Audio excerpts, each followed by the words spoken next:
Great morning to all, and a very merry, not stupid o'clock. Welcome to another episode of Spilling Tea. I am your host, Tiffany Daniels.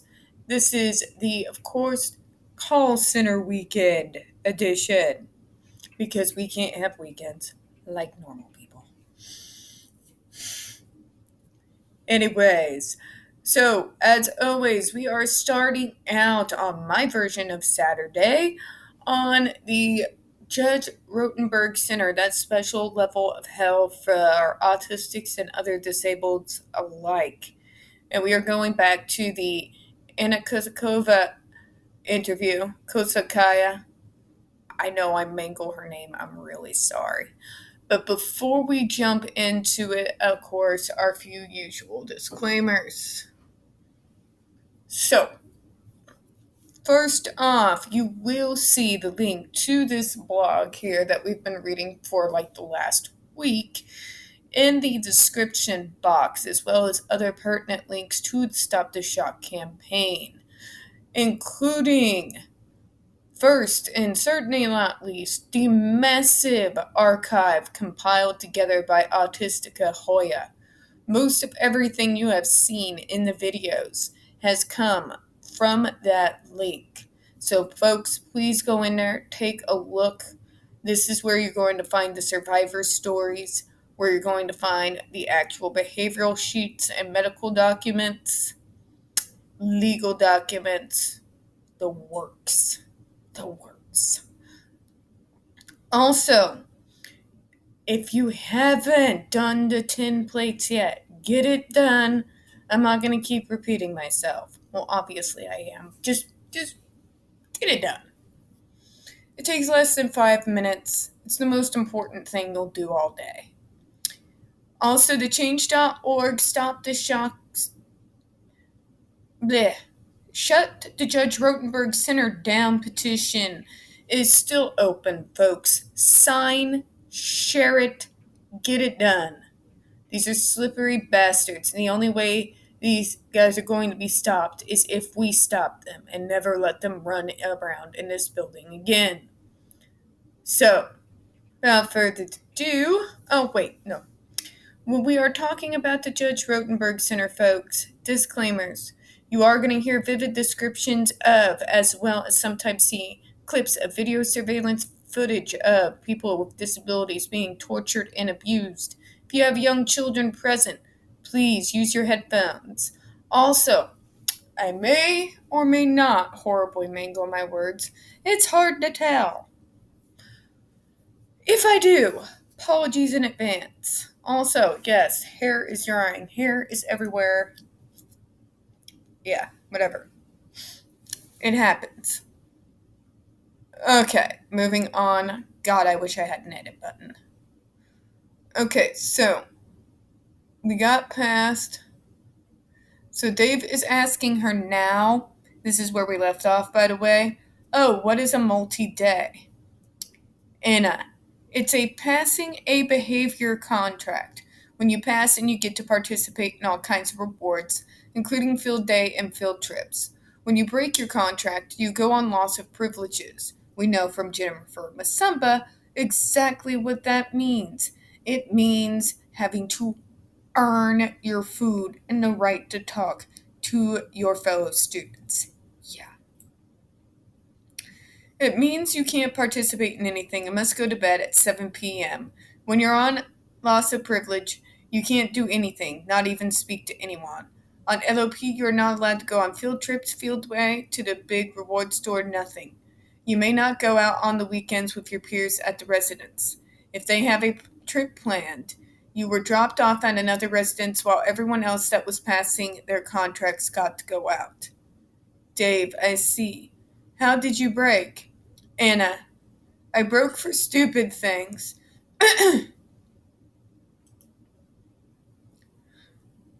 My first day, I broke for getting out of bed without permission. That's what they broke me for. Getting my bed at the LaRusso house without permission from a staff. What if you had to take a pee? Or you had to take a dump? You want me to do it in the bed? Jesus. It was my first day at JRC, and I got off my bed to put a shirt in a dresser. 5 minutes later, monitoring person calls and told them I got up out of my bed, and then they broke me. Dave, they didn't like the way you showered? Anna, no. They said I didn't do it right. How the fuck do you bathe right? You use soap, you clean up, you wash your hair. What the fuck? Sorry. I'm gonna try to be. I try to watch my mouth, but it's difficult. I am an army brat, folks. You have to forgive me on that one. Did I mention I was posthumously raised by a truck driver? So they had rules on how to shower. They criticized how you showered and then penalized you for not showering how they wanted. And yeah, they made preferred self care items something I had to earn. Like if I completed my self care properly, I was rewarded. The staff would take me to the cabinet, open it up, and I got to choose one preferred self care item. They would give me some of my lotion, perfume, etc. as a reward for completing my self care properly, or a chance to use one of my liquid soaps during my next self care. If I failed or didn't do it the way they wanted me to, I didn't get to use those. Dave, can you say why you didn't like this? Anna, because I feel it's not right. They wanted me to learn how to shower properly, yet all I was allowed to use was a toned soap. They locked everything else up and didn't give me it to me unless I earned it. Dave, so I agree it was wrong. It was an invasion of your privacy. Completely. Nobody has the right to sit there and demand to observe while you shower. The hell?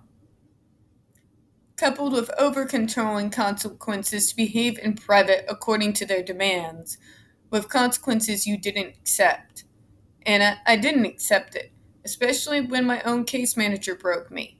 I mean, on one side, I understand they wanted me to learn how to take care of myself, but I think that was an extreme to go to that case. No, they don't. I'm sorry, Anna. No, that's not what they were doing. This is not how you teach people proper hygiene. Freaking seriously? Watching us while we shower? That is not to assist in proper hygiene. That is the most atrocious lie, God, amongst their many other lies. You didn't accept the consequences or any part of the self care plan? Anna, no. I wanted my self care items back, but my case manager told me no. She said I have to earn access to them by showering properly. And she told me she spoke to my mom about this plan and she agreed. I was only allowed to shower using JRC soap, nothing else. Oh my God. Dave, you felt you had a right to your own self care items regardless of how you showered? Anna, yeah. And how's that going to help, anyways? Dave, that is extremely controlling and unfair. Anna, I know, but isn't everything at JRC like that? That's one thing about living in an institution. Things are never fair where you are in one. Dave, that's what I'm trying to understand from people like you, the clients themselves. Anna, they also took away all of my jewelry when I went on loss of privileges. Her personal things. They told me wearing jewelry was a reward, and I couldn't wear it while I was on loss of privileges. Dave, I see, so you owned that jewelry, and they denied it to you sometimes. And I guess when I was on LOP, they said I couldn't wear it. Dave, is it hard to always not break contract? Anna, yeah, they would break you for a lie or a swear. I would have been on loss of privileges all the damn time. Dave, that makes me angry. Please excuse me. Very unjust, Anna. Or anything on your sheet that is classified as a major behavior. Dave, did you own that jewelry before entering JRC? Anna, yeah, I brought most of it when I was on home visits. Dave, that makes me even more angry. How old were you when you were left? Anna, 19. I was there from age 17 to 19. Dave, did you have a legal guardian when you were 19?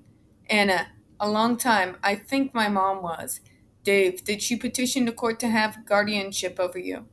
Anna, yeah. Dave, after you were 18, your mother became your legal guardian by an order of a judge. Anna, yeah. Because JRC showed me the document where my mom made the decision that even though I was 18, I didn't have the capacity to make my own decisions. Her mother did that to her and decided that she needed to stay there in that hellhole. Oh my god. So that means I couldn't sign myself out of JRC once I turned 18, right? So think about it, folks.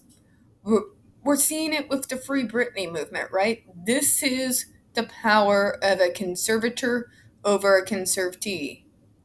You can be a conservator and have the basically, if you're a conservatee, no matter how old you are, all your rights, your right to autonomy, all of it is removed from you.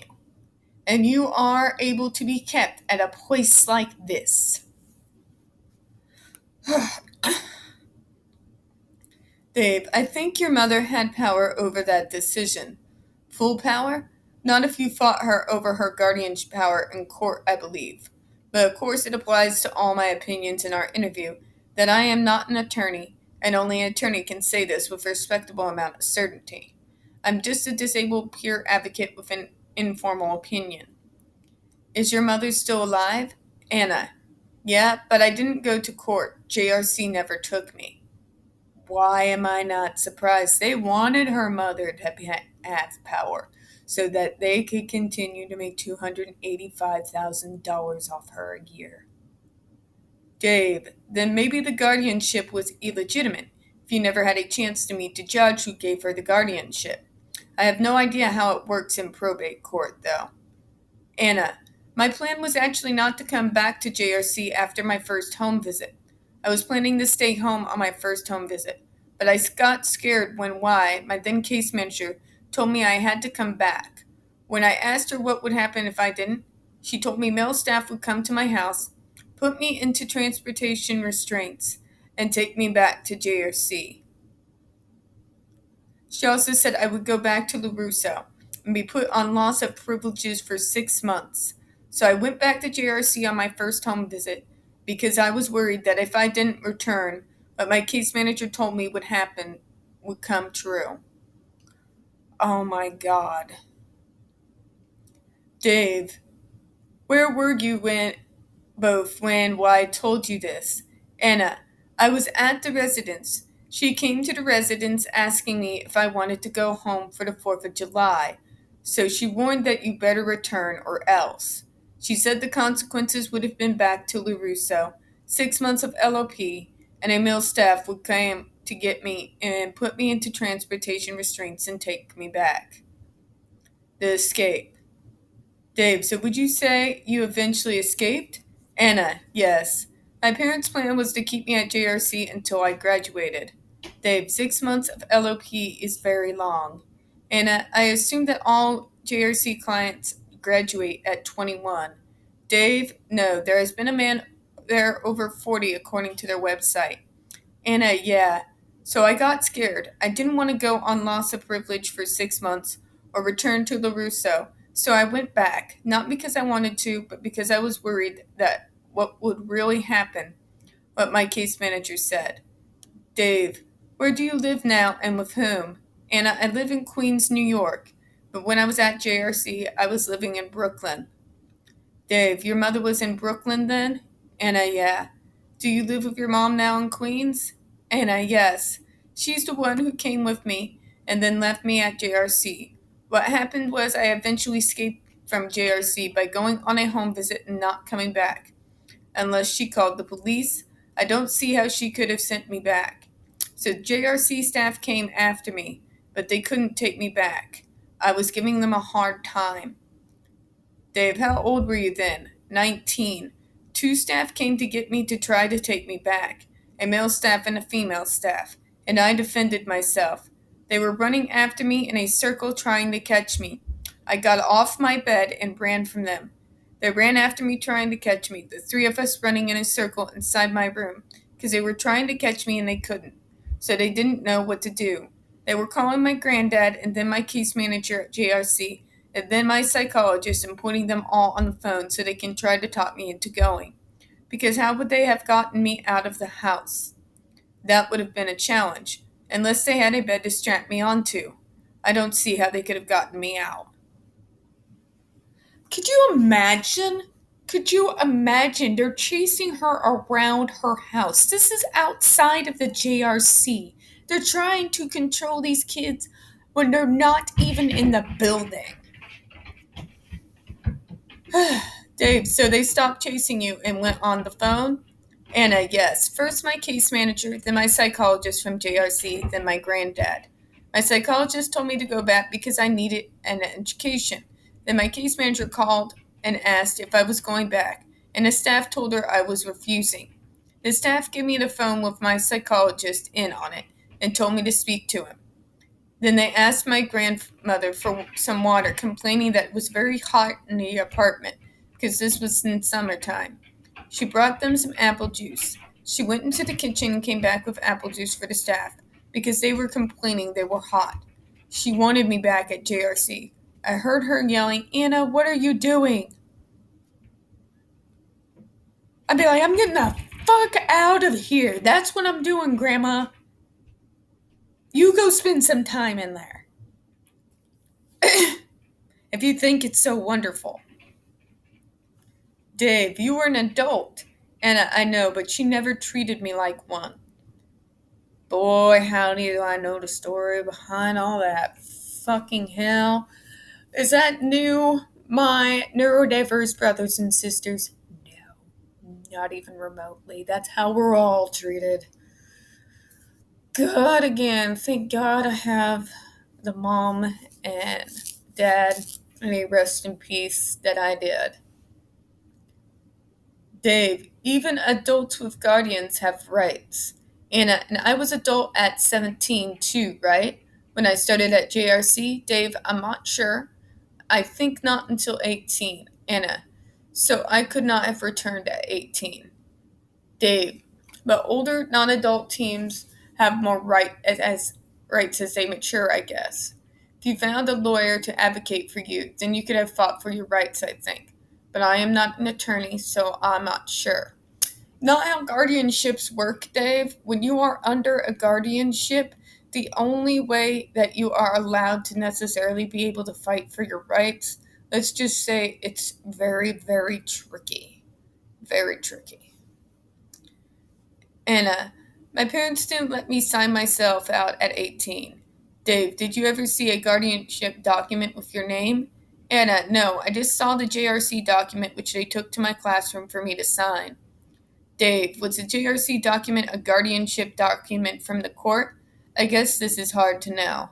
Anna, yeah, it was something, as Anna was recalling from a long-term memory. How manipulative can you be? Sign it or else. Be like, or else, what are you gonna do? Yeah, I'm sorry. I'm a little instigator. I probably wouldn't have survived long. Was the paper you signed at the beginning of living there? Anna, no, that was a year later when I turned 18. Dave, I see. They had you sign it. Yeah, they took it to me in my classroom and had me sign it without explaining what it was. Of course they wouldn't. They never do, by the way.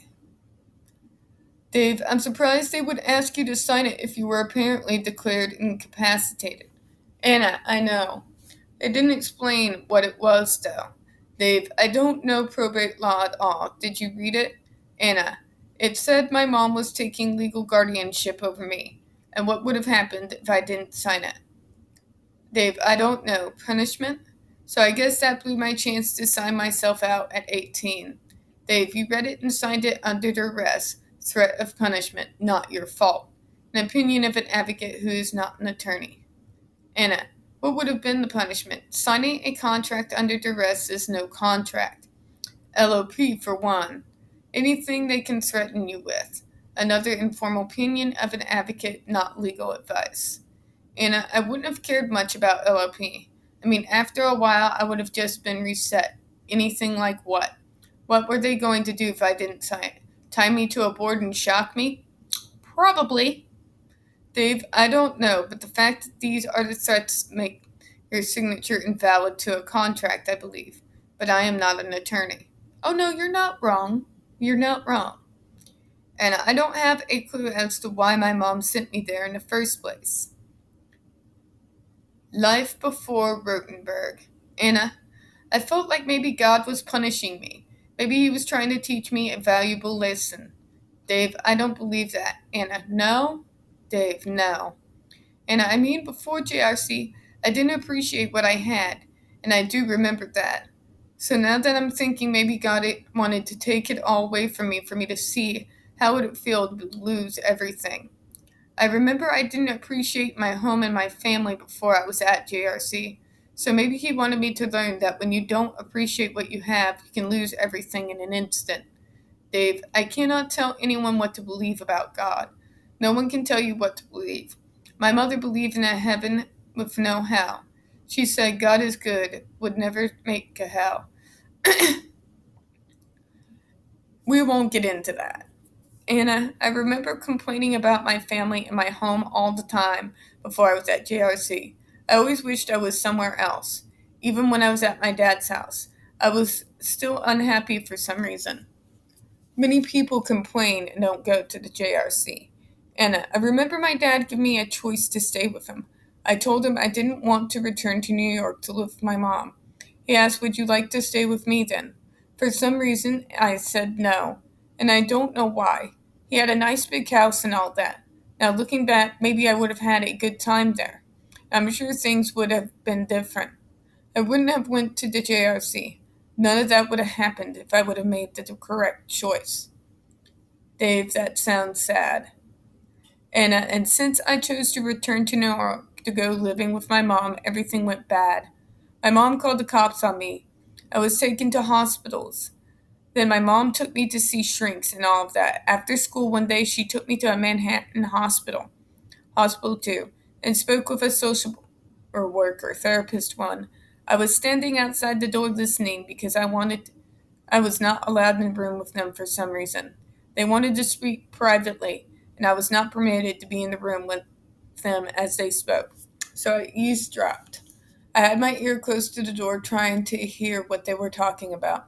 What did you hear? My mom was telling her she could no longer handle my behavior at home and asked her for advice on what to do. She told her. I was taken to the hospital, but they let me go. And she told her I was hospitalized several times before. Call the hospital and have her sent there again, is what she advised my mom to do.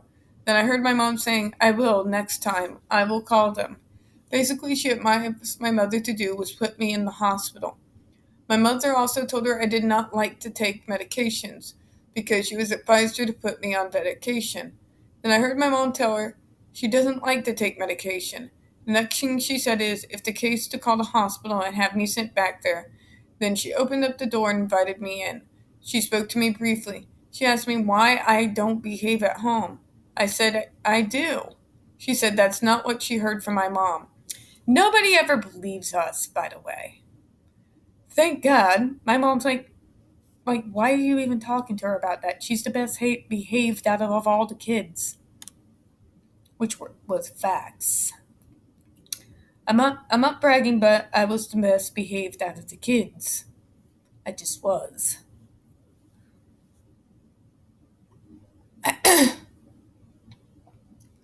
But still, when parents can say whatever they want, it's not always true.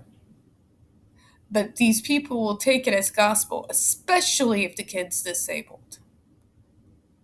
And yeah, it may take years for the truth to actually come out. And then she warned me if I continued to behave like that, I was going to have to go back to the hospital. I told her I was going to stop. She said, promise your mother you won't misbehave anymore. I looked at her and I told her, I said, I promise. Then the social worker said, okay, but remember I warned you. If you keep on misbehaving, you will end up in the hospital. Then she sent us home. That was it. She told us goodbye and we left, and I remember she told me I had a nice mother before I left her office. She said I should respect her and be nice to her, and not treat her badly. Then we went home. The therapist should have taught your mother how to manage your behaviors without punishment. It can be done. Anna. Yeah, but she didn't. She just warned me to behave and told me I was going to end up in the hospital if I didn't. That was the advice she gave. She told my mom if I continued to misbehave to call the hospital. Then we went to see a new therapist. Her name was Therapist 2, and she was working at a hospital where I was residing for a few months in the past. Hospital 1. She removed me when she saw me. She gave the same advice. She told my mom to put me on medications, and my mom said I don't take them. That's what I'm talking about, people. Oh my God, that's what I'm talking about. Quit just taking these people's words. You can't, these are your kids. Question everything about your kids' medical and mental health care. Do not just take their words for granted. Ask why your kid's life really is at stake. But anyways, moving on. And my mom said I don't take them. She told her, then it's time for her to go back to the hospital, and this time they'll keep her there forever because she doesn't behave at home. And she recalled that I was in the room, which they keep the severely mentally ill patients. And then she said I was severely mentally ill because I was residing in that particular room while I was there. And she told me if I didn't, I will have to go back to the hospital. And then she said I have to start taking my medication. I told her no. She asked me, then if you don't want to take your medication and you don't want to go back to the hospital, then how do we solve this problem? I told her nothing. I will just stay at home and be good. And then she looked at my mom and said, you heard her right. She promised not to misbehave anymore. And my mom shook her head up and down like she was saying, okay. Then the therapist said to her, if she breaks her promise and starts breaking things again, put her in the hospital again. So basically, she gave her the advice that if I broke my promise to have me hospitalized. Folks, in Meltdown, we can't control that shit. Behave! Don't melt down! Okay, take away your ableist bullshit in your fucking school systems. Maybe that might help. Why do you break things, Tiffany? Because the world is bullshit, that's why. Why do I break things? I'm looked at as a sideshow freak every time I walk out my door to go to a grocery store. Most of us are. Meltdowns tend to come from this type of mistreatment. So yes, we're going to break things. Basically, what you're trying to do is make Anna just lay down and take it without a word. We are human beings with human emotions. And if any of you all want to sit there and say, well, don't misbehave, neurotypicals break shit when angry too. I'm just saying.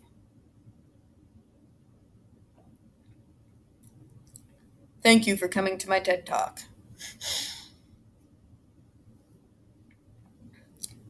Dave, how old were you when your mom took you to hospital 2 to speak with therapist 1? Anna, I was 16. Then my family seemed to like her and choose her for my therapist, and we were seeing her more often. Dave, did you want her to be your therapist? Anna, I don't really know her too well. Anna began to tell the story of school 1. She was bullied by a classmate and then blamed for an incident that was provoked by another classmate. The bullier tattled on Anna for something she didn't do.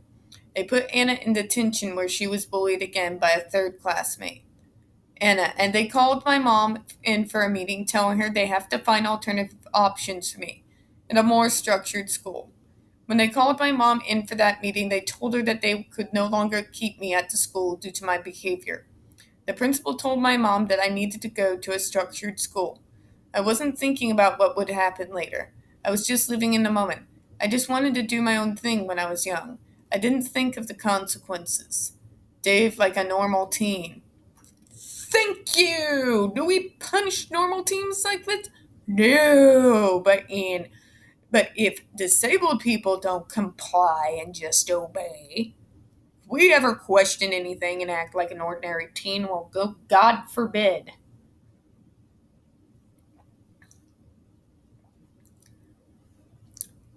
Okay, so folks, we're going to go ahead and stop it right there. And obviously, it looks like we're going to continue this on for tomorrow. Now, here in a little bit, about around 2 Central Standard, 3 Eastern Standard, I'm going to be on CVJ Raw's channel talking about this very subject here, the Judge Rotenberg Center. So please go over, just search, it's Stevie J. Raw. You can click on it, set the reminder. Don't forget to hit subscribe and hit the like button. He has a fantastic channel. Anyways, before I close out, and there probably will be some more videos after that, of course, it is the weekend. We don't get very many views on this channel. The few that we do get do tend to get removed from time to time. So, folks, please don't forget to hit that like button, hit subscribe. Don't forget to hit the comments. I do appreciate your time, and as always, we here at Smelling Tea hope you have a good one. Bye bye.